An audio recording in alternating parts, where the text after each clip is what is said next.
The man did not notice when his wallet fell. It hit the pavement at 8:14 on a Thursday morning in front of the Stanbic Bank Tower on Cantonments Road in Accra, and it sat there in the gutter beside a half-crushed bottle cap and a storm drain that smelled of 3 days of rain. The man was already inside the glass doors. His driver was already pulling the black Mercedes GL 550 back into traffic, and the girl who found it was 11 years old, sitting on a flattened cardboard box under the concrete lip of the building's loading bay, eating the last 3 fingers of bread she had left from a half loaf she'd carried for 4 days in the front pocket of a polyester school bag that no longer had a school. She picked up the wallet the way someone picks up a thing that might belong to them, carefully, with both hands. She opened it, because children open things. Inside there were 4 credit cards, a Cantonments District Hospital identity card with a photograph, and 1,340 Ghanaian cedis in folded notes. She counted the notes twice, then sat very still for a moment, not looking at the money, but at the name on the hospital card. Kwaku Asante Brempong, she said it quietly to herself, the way she said things she needed to remember. Then she walked inside the building to find him. She did not know yet what the name on that card meant. But the security team at the front desk did, and what they did when they saw her would not be the last thing anyone would remember about that morning. Her name was Adayeze Nwosu. She was 11 years and 4 months old, 31 kilograms as of the last time she had stood on a weighing scale, which was at the Korle-Bu Teaching Hospital in Accra 7 months ago, when a nurse had written the number down in a book with a green cover and told her she was below the 7th percentile for her age. Adayeze did not know what the 7th percentile meant, but she remembered the nurse's face when she wrote it, and she understood from that face that the number was not a good one. She was 4 feet, 2 inches tall. She had worn the same dark blue school dress every day for 8 months, washing it in the public standpipe behind the abandoned printing shop on Patrice Lumumba Road each morning when there was water, letting it dry on her body in the sun when there was not. The dress had been her cousin Abina's dress originally, handed to her mother at a funeral in Kumasi 3 years ago. The hem had come down on the left side, and Adayeze had tucked it up with 3 safety pins that she had carried in the small inner pocket of the school bag since the beginning. The school bag itself had come from a donation bin at the Emmanuel Presbyterian Church on Liberation Road, navy blue with a white lightning bolt on the front, missing the bottom zipper, the foam of the back padding visible through a split in the fabric. She had been living in the loading bay area for 6 weeks. Before that, she had been at Auntie Cynthia's room in Naima for 4 months. Before that, she had been with her mother, until her mother had been admitted to a public ward at Korle-Bu with a respiratory infection that had not resolved in the way the doctors had initially expected, and the women at the church her mother attended had raised 600 cedis for the first payment and then scattered when the second payment came due. That was 7 months ago. Adayeze visited her mother every Tuesday and Thursday, walking 3.4 kilometers from the loading bay to the hospital's east wing, entering through the outpatient gate where the security guard named Mr. Asante Wa sometimes let her in without the visitor card and sometimes did not. She had taught herself to carry things carefully. Not just physical things. She carried names. She carried faces. She carried the route from the loading bay to Korle-Bu Teaching Hospital in 14 separate landmarks. The mango tree with the broken branch. The woman who sold Sobolo from the blue cooler. The petrol station with the yellow canopy that had been repainted once since she started walking that route. She knew how long things lasted. She knew that the half loaf of bread she carried lasted longer when she ate 2 fingers in the morning and 1 at noon, and kept the last piece for after dark, when it was hardest not to think about food. She knew that the polyester school bag was more waterproof than it looked.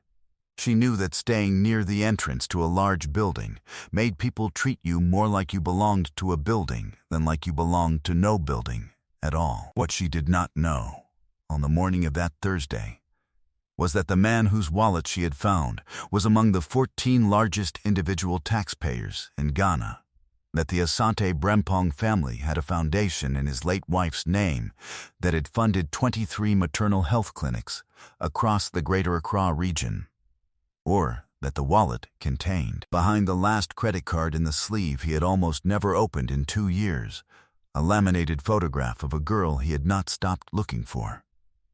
She knew only that his name was on the card, and that the wallet was his, not hers, and that it needed to go back to him.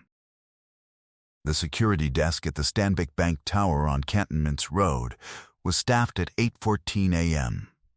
by a guard named Dominic, whose uniform bore a silver name tag that read Dominic, Security in embossed letters, and who had been at his post for 3 years and 11 months. Dominic was 31 years old, 6 feet, and had the manner of a man who had decided which category every approaching person belonged to before they reached the second set of sliding doors. Daisy reached the second set of sliding doors. She held the wallet with both hands in front of her, the way you carry a thing you want people to see you carrying. She told Dominic she had found a wallet outside belonging to a man named Kweku Asante Brempong, and she needed to return it to him. Dominic looked at the dress first, then at the school bag, then at the wallet. Outside, he said. He pointed at the glass. She explained that the man had already gone inside the building, and she needed to return the wallet to him because it had money in it, and his cards. Outside, Dominic said again, and the man standing behind him, another security officer whose tag read bright, folded his arms and looked at a point slightly above Adaizi's head, as though she were already gone.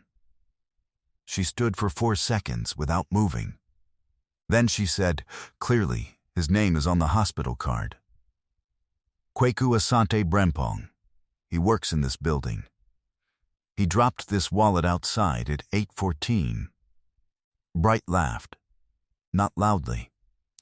A single exhalation through his nose. The kind of sound that means, you are very small, and we are very tired. Dominic stepped forward and put his palm on the glass door to hold it closed from the inside. I said outside, small girl. If you found something, you give it to me. I will take care of it. Adize looked at his hand on the glass. She looked at the wallet in her hands. She was 11 years and 4 months old, and she had been taught by someone she loved how to know the difference between a person who will take care of something and a person who will take care of themselves. She said, I'm not giving it to you. I want to give it to him. A woman in a green wrap dress who had been waiting near the elevator looked over.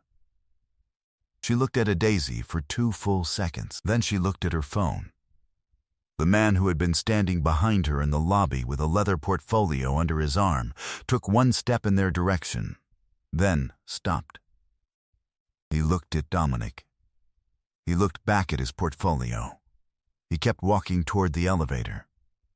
Dominic pushed the glass door open 3 inches. Last time, he said. Go outside. Or I call police. Adaize sat down on the marble step just inside the entrance. Cross-legged, the wallet in her lap, both hands resting on top of it. She had decided to wait. The police did not come. What came instead, at 8:34 a.m., was a woman named Mrs. Owusu Boateng, who was 58 years old, had worked on the 14th floor of the Stanbic Bank Tower for 11 years, and brought her lunch in a blue thermal bag every day and ate it at her desk at 12:30 p.m. Exactly, Mrs. Owusu Boateng had come down to the lobby to meet a courier and had passed through the glass doors at the moment Dominic was on his radio. She stopped when she saw Adaize sitting on the marble step. She did not ask Adaize what she was doing. She stood and looked at her for a moment, taking in the school bag, the tucked him, the wallet placed with such deliberate care in the center of the girl's lap. Then she sat down on the step beside her, not nearby. Beside. "What is your name?" she said. "Adesi. What do you have there, Adesi?" Adesi explained.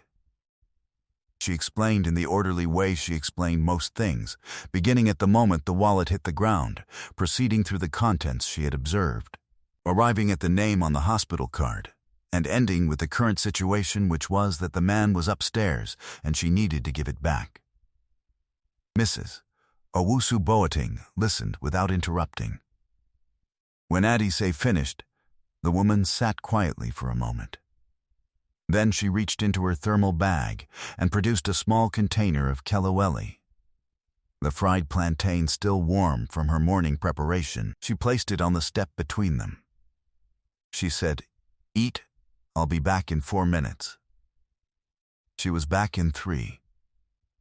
She took the wallet from Adesi gently, looked at the hospital card, and her face changed in a way that Adesi could not immediately interpret. Not surprise, but something more complicated than surprise, something that looked like a person suddenly understanding the weight of what they were holding. "Come," she said.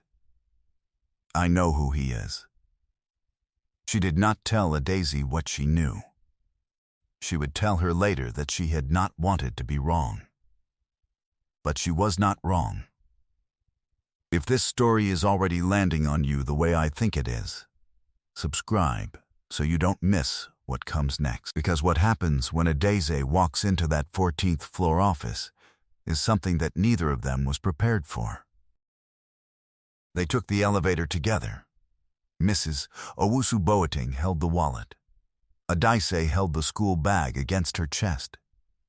The elevator had mirrored walls, and Adesi looked at herself in them without expression. The way you look at something you have seen so many times it no longer tells you anything new. The 14th floor was carpeted in dark gray.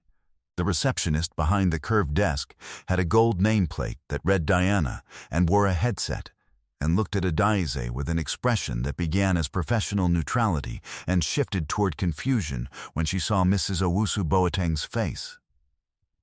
"He needs to see this child," Mrs. Owusu Boateng said. "Now, Diana, please." Diana looked at Adesi for a moment. Then she pressed a button on her headset. The office at the end of the corridor had a glass wall facing the corridor. Through it, Adesi could see a large room with a long desk and many stacked documents, and a man standing at the desk with his back to the window, already reaching into his jacket pocket and finding the pocket empty. She watched him check the other pocket, then the jacket's inner pocket. Then he put both palms flat on the desk and stood very still. Diana's voice came through the headset. Adesi could not hear what she said. The man turned and looked down the corridor. He looked at Mrs. Owusu Boateng. Then he looked at Adesi. He walked toward them slowly, which was the thing Adesi noticed most. Not quickly. Not with the particular urgency of someone coming to retrieve something they were relieved to find. Slowly, as though he was being careful with the space between them. His name was Kwaku Asante Brempong. He was 54 years old. He was not tall, 5 feet 11, and he was wearing a charcoal suit that fit him in the way expensive suits fit people who have worn expensive suits for a long time without caring much about them. His hands, when he reached for the wallet, were the hands of a man who had never stopped carrying something heavy. He held the wallet for a moment. Then he looked at Adesi. "You found this," he said. It was not a question. "Outside," she said, "at 8:14. It fell from your jacket when you were getting out of the car." He looked at her for a long time. Long enough that Diana had stopped pretending to look at her screen. Long enough that Mrs. Owusu Boateng shifted her weight once. Then he opened the wallet to the sleeve behind the last credit card and took out the laminated photograph. He turned it over in his hands once. Then he held it facing Adaize.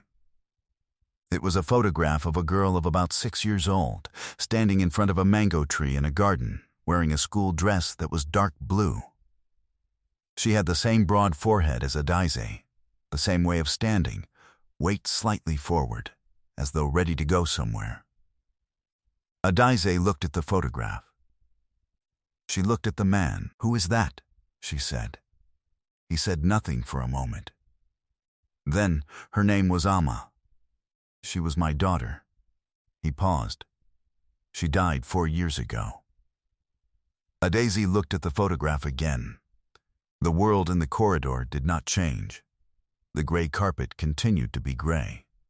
The elevator at the end of the hall remained closed. But something had shifted in the quality of the silence between them, the way a room changes when a window is opened. Same room, different air. She said the only thing she knew to say. "I'm sorry." He put the photograph back behind the card.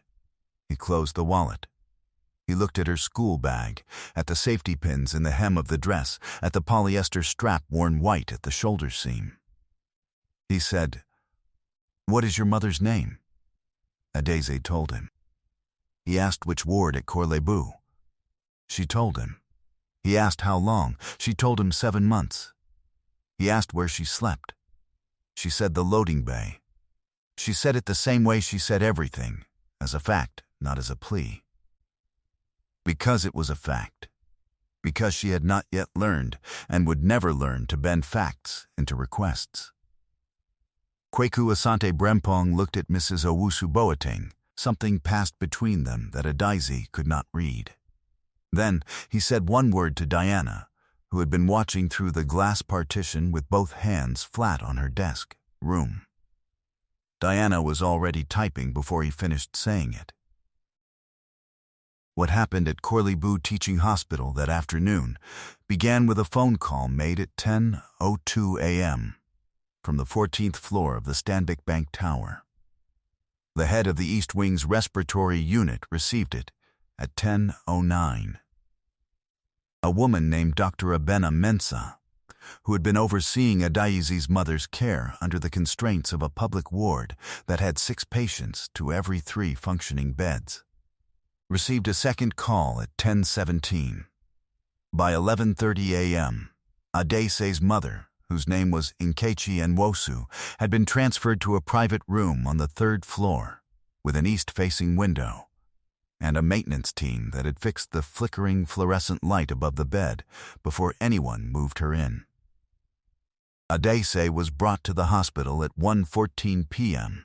by Mrs. Owusu Boateng, who did not explain on the way what had been arranged, not because she wanted it to be a surprise, but because she was not entirely sure she would not cry if she tried to describe it aloud. Nkechi Nwosu had not seen her daughter in 11 days, because the security guard at the outpatient gate had changed 3 weeks ago, and the new guard did not know Adaize's name. She was sitting up in the new bed when Adaize came through the door, and the thing that happened between them in the first 8 seconds, the reaching, the holding, the silence that was a different kind of silence than any silence in the corridor, did not require description.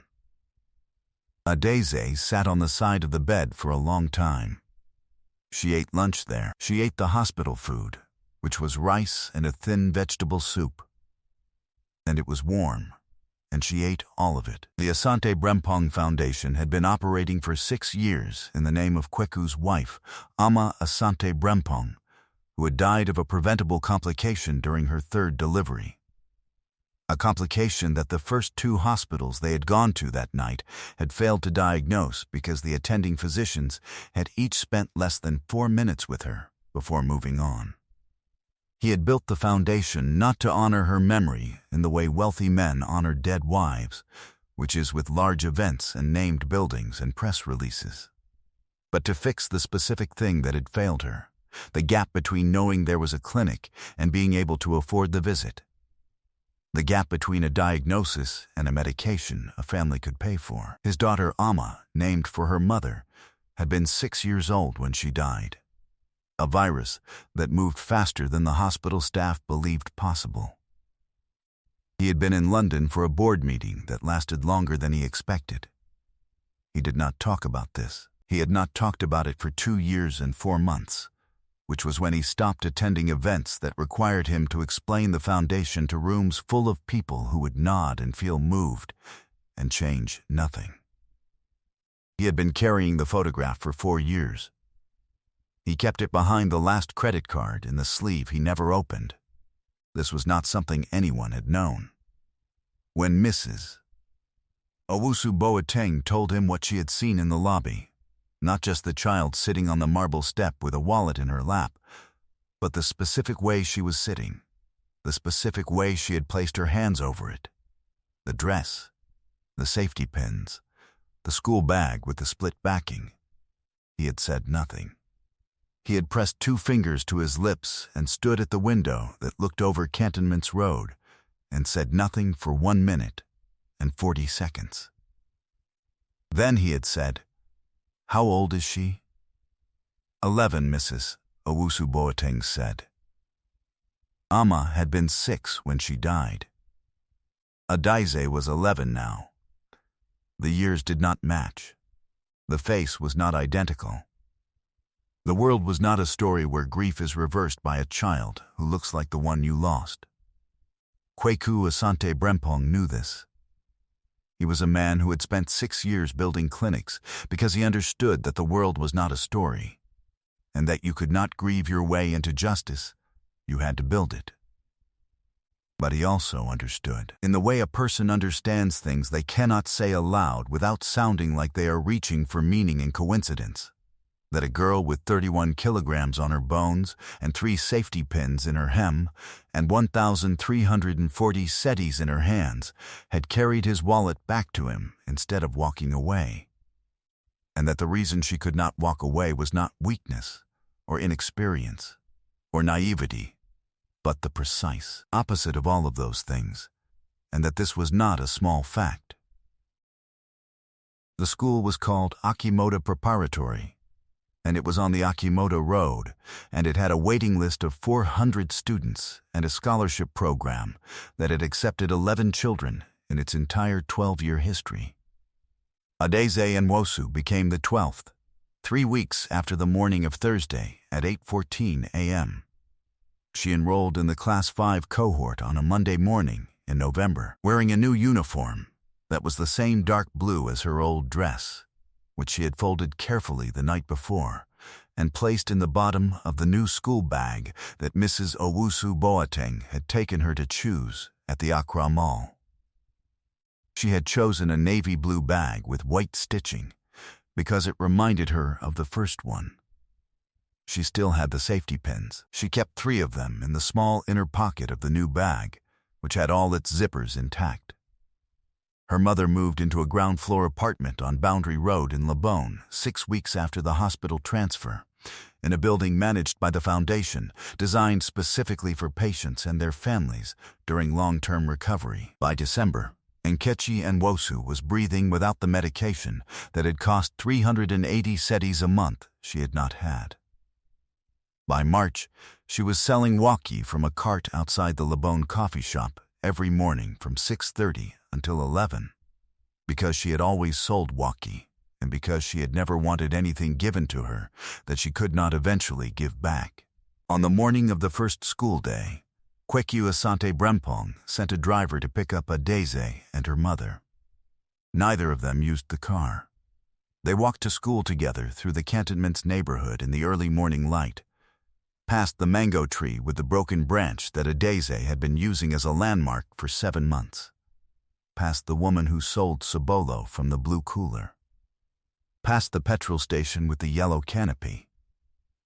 Nkechi carried the school bag.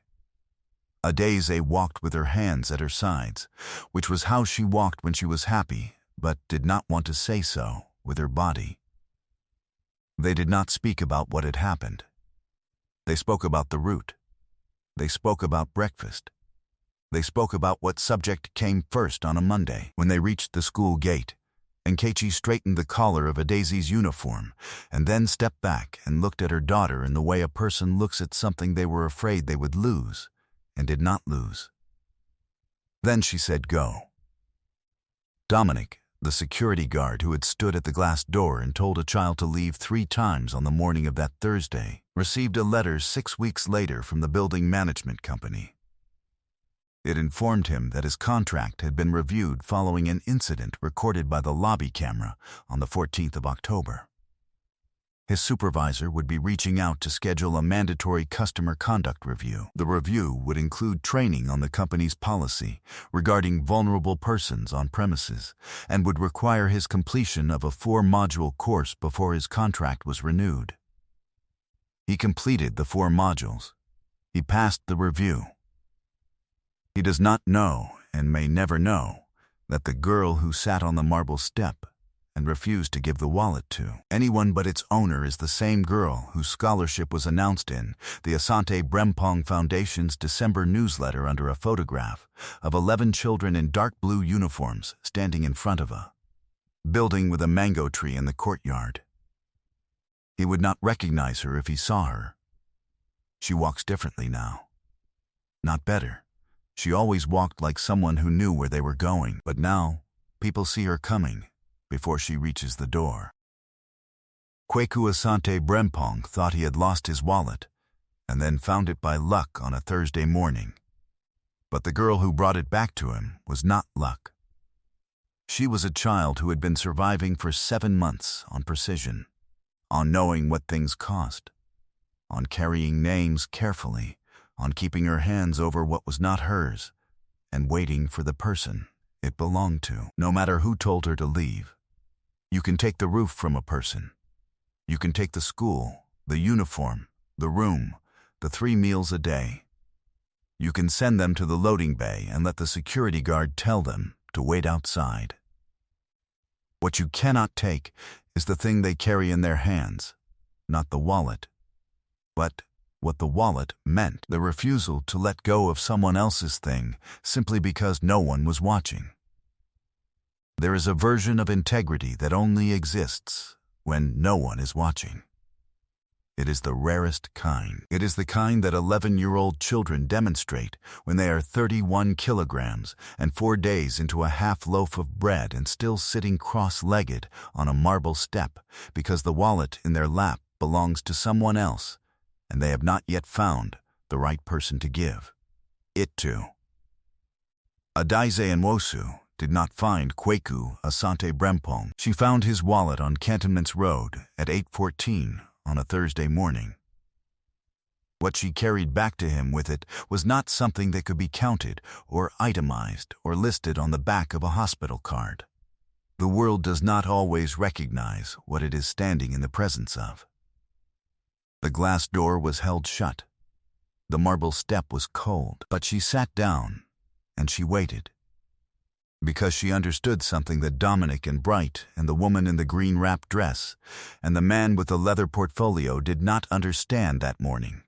That how you hold a thing that is not yours tells you everything about what you will do with the things that are. She is 12 years old now. She walks to school with her mother 3 days a week and takes the driver the other 2, which is the arrangement they negotiated in October.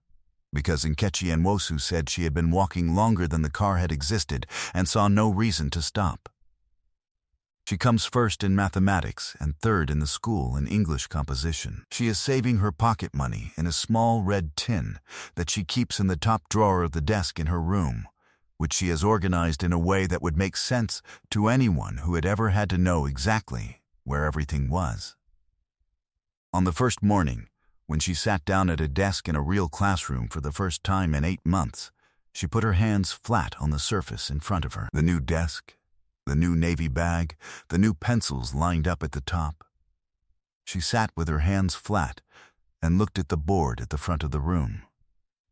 She did not look around at the other children. She did not look at the window. She was already paying attention. If you have known a child like Adaeze, a child who kept their hands open even when the world kept its doors closed, leave their name in the comments. not what happened to them, just their name. Because some people deserve to be remembered by someone outside their own story. And if you are the person who sat on the marble step and waited, if you know what it means to hold a thing with both hands, even when no one would have noticed if you let it go, I want you to know that this channel is for you. Subscribe for more stories about the people the world overlooks until they change everything. People who carry more than they're given credit for and give back more than anyone expected. I'll see you in the next one.